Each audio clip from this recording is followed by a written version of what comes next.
Well, Freeform continues to expand their content with their most different and daring show yet.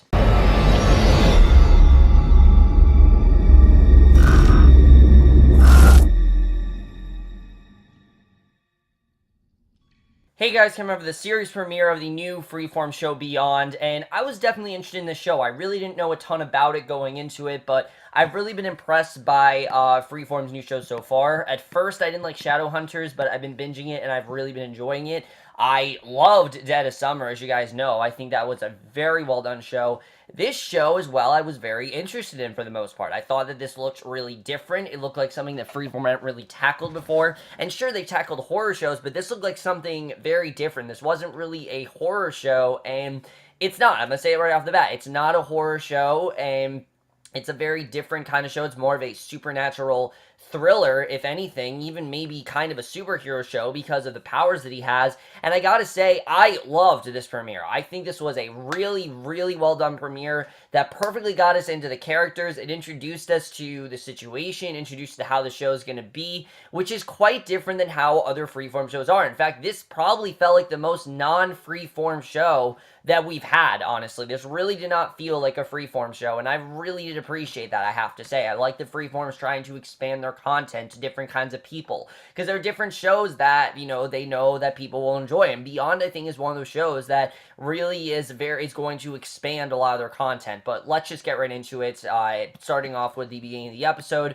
So we actually start off in the past on the day of a meteor shower. Now, I'm going to say it was the 90s is when this is. It's the 90s, and Holden's a young teen about to enter high school. He goes to a water tower, and the way they introduce to his family and things like I thought was really well done. We see he has a young brother who his family really cares about, and he's kind of a rebellious teenager. He's a typical teenager, though. He goes to a water tower to watch the celestial event with his best friend, Kevin, and they're typical nerdy kids who love outer space, sneaking beers, riding motorbikes. They're talking about this girl that Kevin really likes, and again, it perfectly got us introduced to what they're really doing and, how they really work and things like that. I thought they just did a really good job at introducing us to these two characters, and their stargazing is very quickly interrupted by Kevin's brother, who's angry over the stolen beers. A fight ensues, and Holden flees on his bike. He crashes it into the woods, and all the scenes of him being on his bike were really, really thrilling, honestly. Like, you knew something was going to happen the second this started, and you don't really know what it is,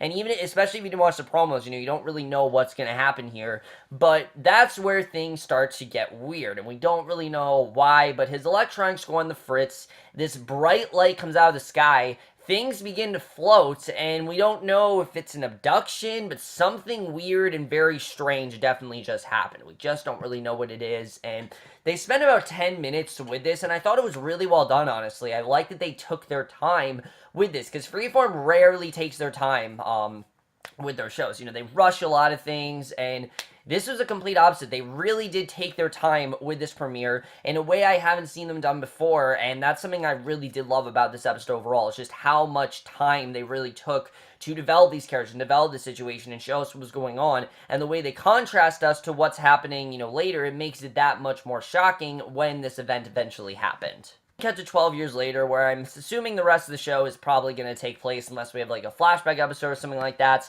and we meet his parents, Diane and Tom, who we already knew, but they are anxiously awaiting for him to wake up. He's now in his 20s, and he's been in a coma ever since that night, we find out, and they go in to see him, and he wakes up, and he completely freaks out the nurse and confusing the doctor because it's truly a medical miracle. He's doing a lot of things he shouldn't be able to do. He's talking, he's walking, and it's just not stuff that he should be able to do right now. And the doctor wants to run more tests because of this, neither of which he should be doing after spending 12 years in a coma. Obviously, it would take a while to get your mobility back and be able to function normally. Holden is very advanced with the way that he's functioning. It's not really advanced in the way of, oh, it's just this medical miracle.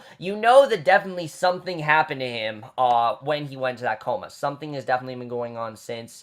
You just don't really know what that's all about, and she is overruled by his parents because, they want their son back. Their son's completely functional. There's nothing medically wrong with him, so why would they need to run another test? They just don't understand that, and they take him regardless, and That's understandable, honestly. I completely understood why they want him back. And in short order, Holden's reunited with his family, happy to have him home.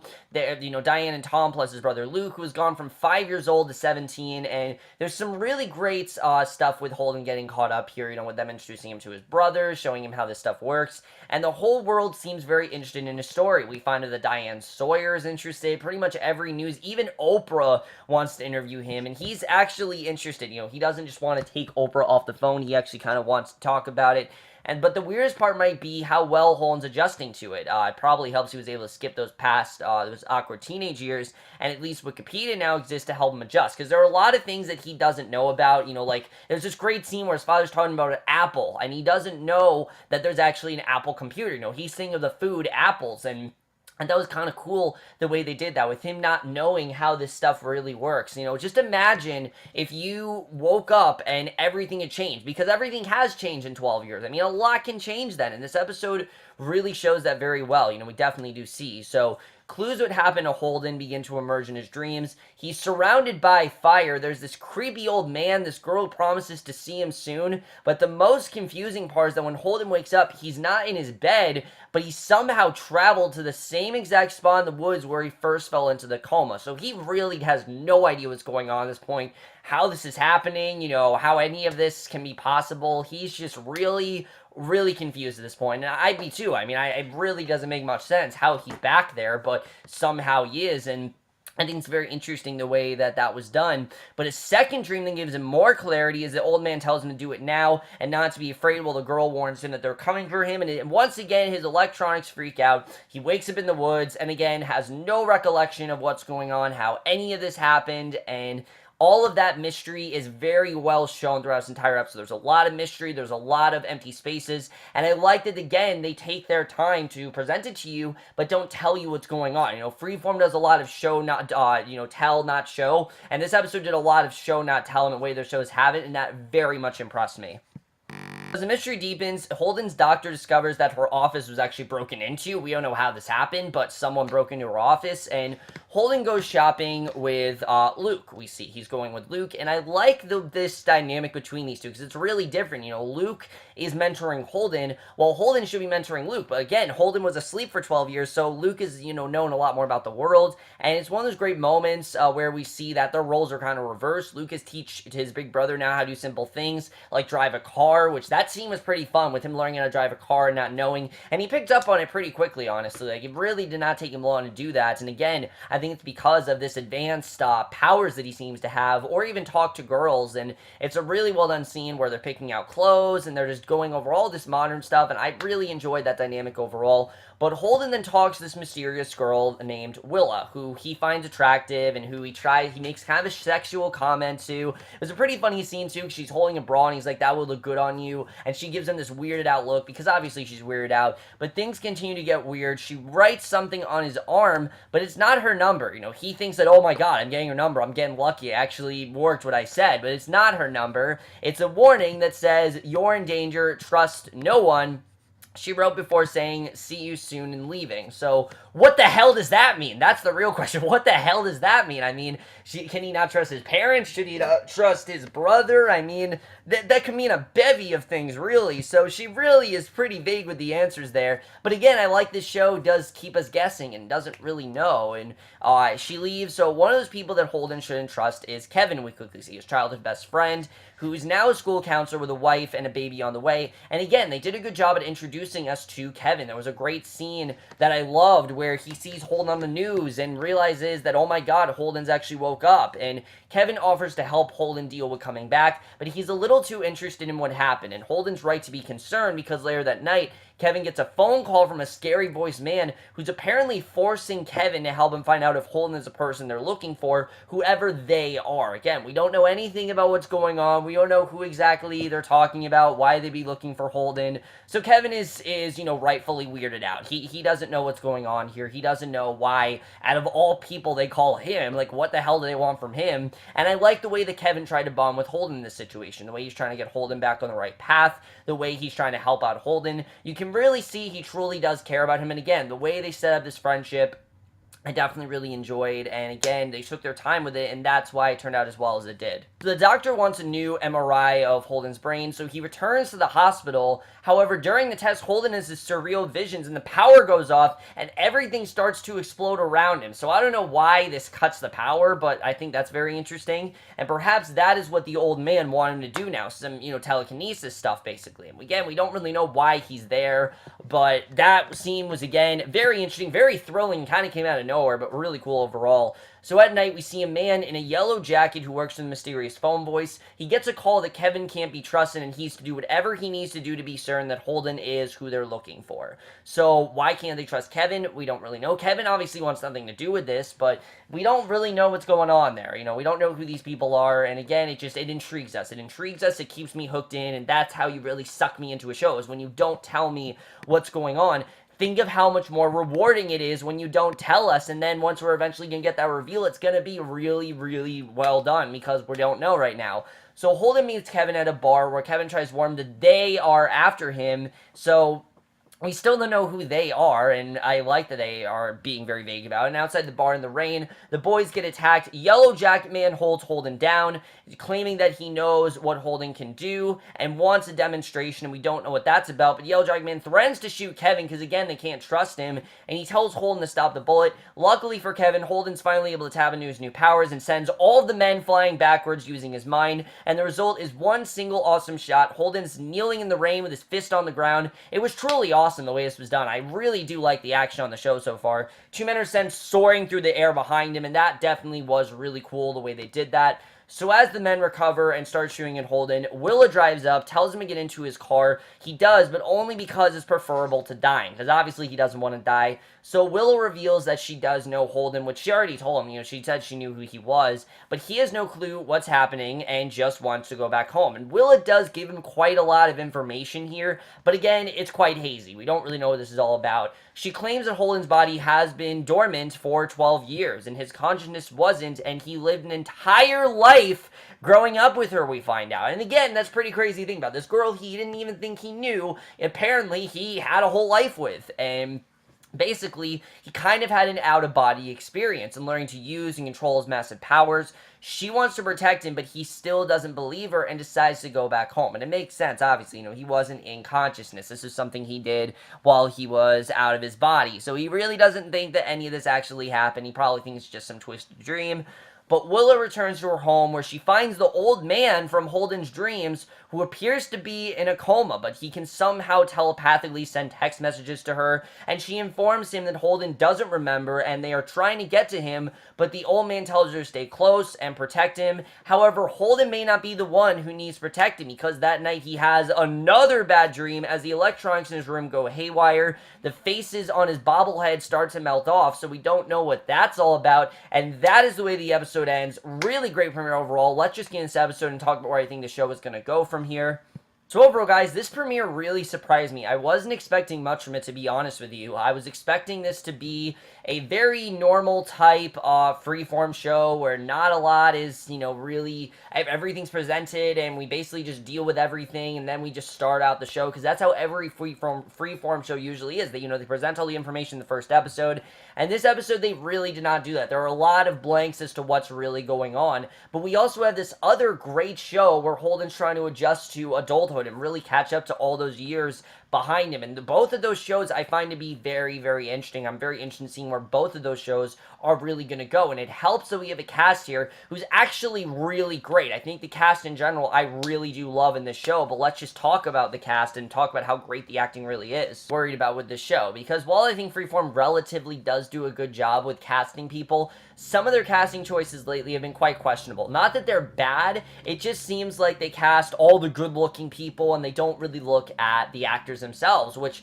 this show, they actually really did. Especially with Berkeley Duffield, who I think is perfectly casted as Holden. I mean, he has everything down to a T. This is a performance that requires a lot of pathos and a lot of patience. Patience is definitely a virtue with this character. I mean, this is someone who's very confused. This is someone who doesn't fully understand what's going on with him. He has to acclimate to that time period, and Berkeley Duffield really does a great job with getting into Holden's mind. You can tell throughout the entire show he's very confused. You can tell he's not entirely sure what's going on with him. He's trying to catch up to everyone else, but it's going to take him a while, definitely, and I like the way that that's going down. I like the way that he was confused throughout the show, and there really wasn't any time where it felt off. It felt like he already knows this character. He already is up to the task to play this role of a very confused individual who holds a lot of information, but doesn't really remember any of this information. In general, I'm very interested in seeing what's going on with Holden, if the story that Willa told was true,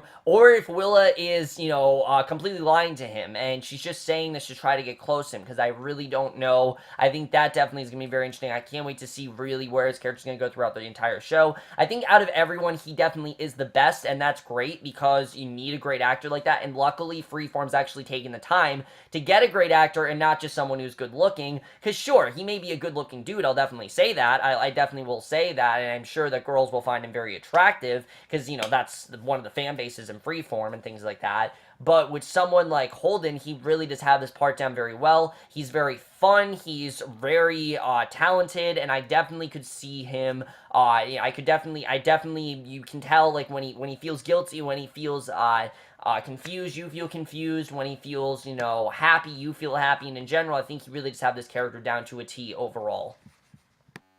And then Delanne Gwynn as Willa is a relatively very mysterious character right now. We don't really know much of what's going on with her. We just know that she claims that Holden and her had a life in the past. Now, if this is true or not, I'm not entirely sure. But I'm looking forward to seeing where her character's going to go, where their whole journey is going to be, because she is, in fact, in the poster, so I'm assuming we can trust her. I'm not entirely sure, though, so I'm looking forward to seeing what's going to happen there with Willa, because that's going to be interesting.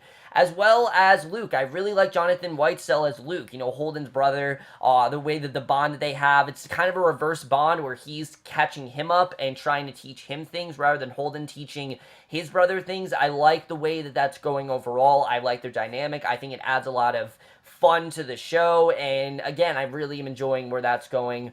We didn't meet Charlie, we didn't meet Jeff McArdle, but I'm sure we'll meet them as the show goes on. His parents are fine, don't really much to say about them, they're good in the show, but Jordan Calloway as Kevin, I also am very interested in, because again, we know that there's something about don't trust anyone. Well, why can't he trust Kevin? Kevin seems very sincere in what he's doing. Is there some sort of big secret that Kevin's holding from him? We don't really know. I feel like there's definitely more going on with Kevin than we think.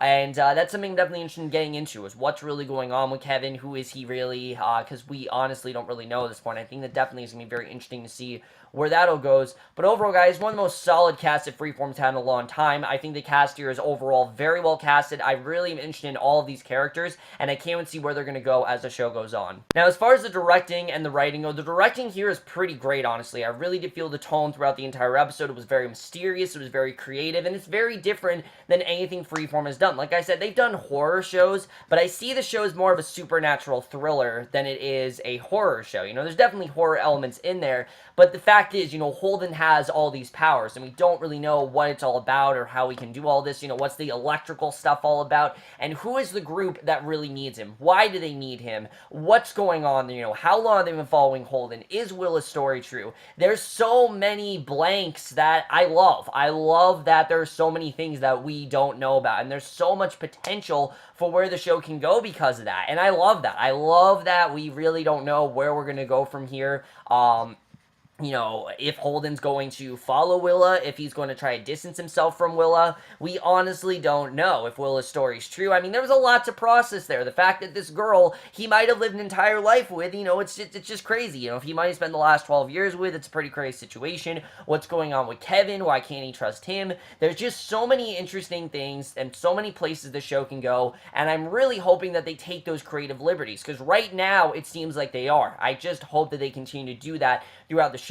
The other thing that I think is going to make this show so much more worthwhile, and I think they made a very smart decision with, is by putting this entire show on Hulu, because this is a show, like I said, that doesn't give you a ton of answers, and watching it week to week, some people may get bored. That's just how it is. There's always that liberty of binging a show, and when you don't have that liberty, some people might actually get bored, and I think this is a very good example of how to not bore people by putting the entire season on Hulu, which I'm probably going to do 1 a week, 2 a week. I'm really not sure. I'm not going to watch it constantly. I'm going to tell you that right now. I'm not going to watch the show constantly because I have other shows to catch up on. I have other things to do. But I am going to try to do at least 2 episodes a week, not 1 episode a week, 2 episodes a week. And we'll see how that goes. But I really do think that model of them putting the show on is a really good idea. My only thing is, why did you want to put it on Freeform? Now, if you're going to put it on Hulu, just make it an online show. I mean, there's so many networks that do that. ABC has so many shows where they're TV mature and they just put it on their app.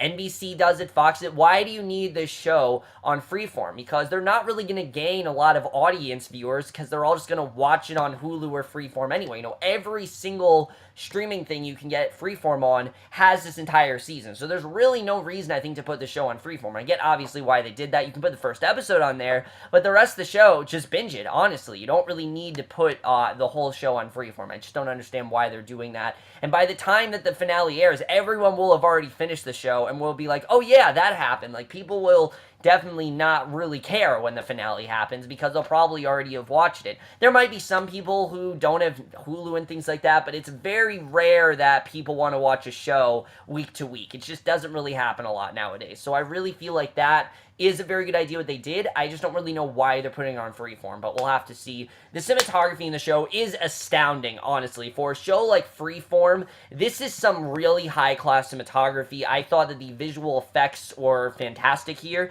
I thought the scenes with the telepathy and all that stuff was just really well done. You could really tell they poured a lot of their budget into the show. It doesn't look cheap. It looks really real, and I really do love the way that was done. It also adds the mysterious aspect of the show because we don't really know what fully is going on there, and I love that. I love that we don't know what's going on with the cinematography. I think that's also very interesting. The score here I thought was pretty great. The editing as well, I really did love. Like I said, I love that they took their time throughout this entire show. It took us about, not till the end of the episode to really figure out, okay, might be what's actually going on. Because we still don't know what's going on, and I love that. I love that by the end of this episode, we don't know what's going on, because Freeform rarely does it. That was the problem with Shadowhunters, that they told us literally everything in the first episode, when they could have really stretched it out. And with 10 episodes, this show is 10 episodes. That show had 13 episodes. This show has less episodes, and for them to do it better than Shadowhunters did, which had 13 episodes, it's pretty crazy to think about, but they really did do it quite well, I have to say, with developing that mystery and just letting it sink in. That's something that Freeform doesn't do a ton. They're not a very patient network, and for them to do a show that requires you to have a lot of patience very much impressed me, because I really wasn't expecting a show like this, and they really did that very well here. My only real complaints with the show is that I felt like they didn't develop some of the characters as well as they could have. His parents are very much just his parents. Kevin, they could have developed a bit more, and I do feel that some of the mystery stuff was a little bit repetitive, things like that. But overall, I don't really have much complaints with the show, I have to say. I think this was a really, really great start. One of the best pilots that Freeform has done in a long time. I definitely really did enjoy it. I thought the mystery was there. I thought the intrigue was there. Just everything really sucked me in a way a pilot should. And I'm definitely going to give the first episode of Beyond a 4 out of 5 or a B+. I really enjoyed this episode overall. I thought they very well let the mystery aspect there. I just very well got into the show. I can't wait to see where we're going to go from here. There's so much potential, and I really hope they deliver in the way that this episode makes them promise to. So far, guys, the series premiere Beyond. Let me know what you guys saw this episode overall. Loved your thoughts on it. How are you going to watch this show? Like I said, I'm probably going to do 2 episodes a week, so definitely look forward to that. I might even review the second episode tonight. I'm not sure. I probably will. I don't know, but my next review will be for the season of Shadowhunters, because it is coming back at 8 o'clock tonight, and I do want to review that to you guys, so I will see you guys for that. Okay, bye.